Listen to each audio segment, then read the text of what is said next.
Finally, Alexa Bliss is back in the WWE ring, and WWE fans, well, they are thrilled to see her yet again.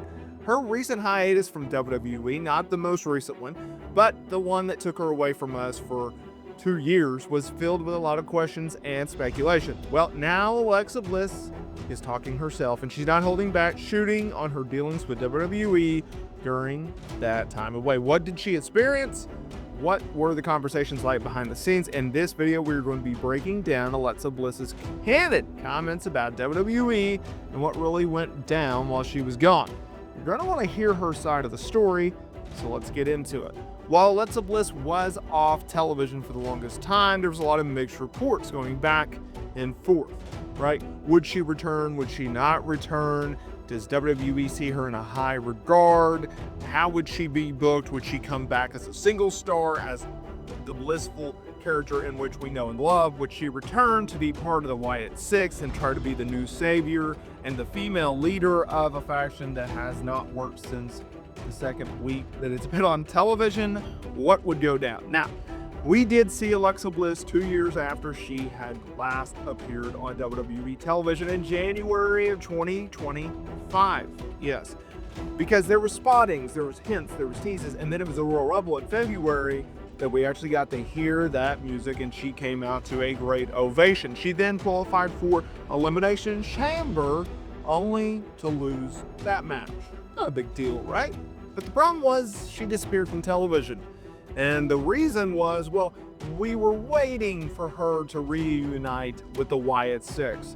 Though Dallas was dealing with an injury, so they were waiting and waiting and waiting. And she ultimately ended up missing WrestleMania, a few more months of television. Now she's back on television. She has a win under her belt by winning the Money in the Bank qualifying match, going on to the June 7th ladder match, and now she is speaking out. I don't know if you saw this or not, but over the weekend, TMZ caught up with her and talked to her about what it was like during her hiatus. And this is what she had to say. In regards to how she's feeling after returning to the ring, she said, "Great. I got a couple of bruises, but I'm good." In regarding WWE accommodating her taking her child on the road, she said they've been so great about bringing her on the road. She's got her own setup when we go, and she loves it. In addition, she was asked about taking an extended time off from WWE. She said WWE was great about it. I got a whole year with her, and it was fantastic. So, it's not what you think, it's what happened. Okay? Here's the key points. WWE was not negative towards Alexa Bliss. She just confirmed that. The reason I say that is, when Alexa Bliss was off television, so it was the fall of 2024, there were starting to be rumblings of, hey, Alexa Bliss, she's training in the ring, she's getting closer to making a return, and we expect her to be back. And then it was around November of, hey, we're not going to bring her back until, the new year. Why bring her back during kind of a dead period? Let's wait until the Royal Rumble. And you had to wait a little bit longer because the Royal Rumble was in February, but I digress. And then there was reports of, she ain't coming back, y'all, because WWE and Alexa Bliss are so far apart on tots, okay? So the song and dance was this. Alexa Bliss was under contract with WWE, clearly, well, she took her hiatus due to her pregnancy, right? The original idea was, okay, January, Royal Rumble.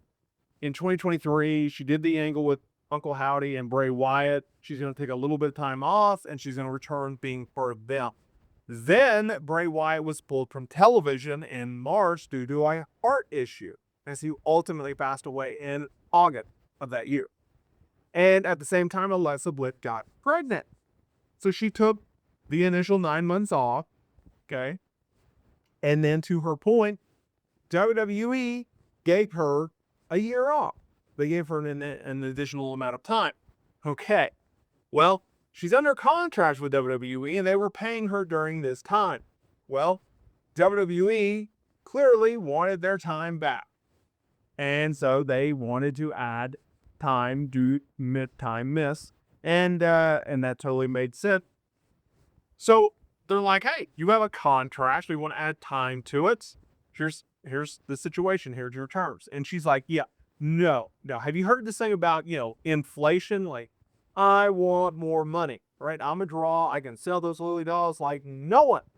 Give me a new contract. And so they're like, no, we don't want to do that. And so they played a little bit of back and forth, right? A little, are you going to do it? Or am I going to do it? Are you going to do it? Am I going to do it? And ultimately, WWE caved because they got a new contract, right? And gave her a new contract, and she was on television, Royal Rumble, boom, to the point where Michael Cole even referenced how all the dirt sheet thought she wasn't going to return at this event. Ha, ha, ha. And it's like, bruh, have you not been have you, I understand that was a plain as line probably, but what? That is so tone deaf. Anything and everything in life, you have to change at the hip, at the tip of the hat, right? Like, anything can happen. Couple. Whatever, especially in business. Do you know how many times you have to pivot in business on a day-to-day basis, on an hour-by-hour basis? Like, come on.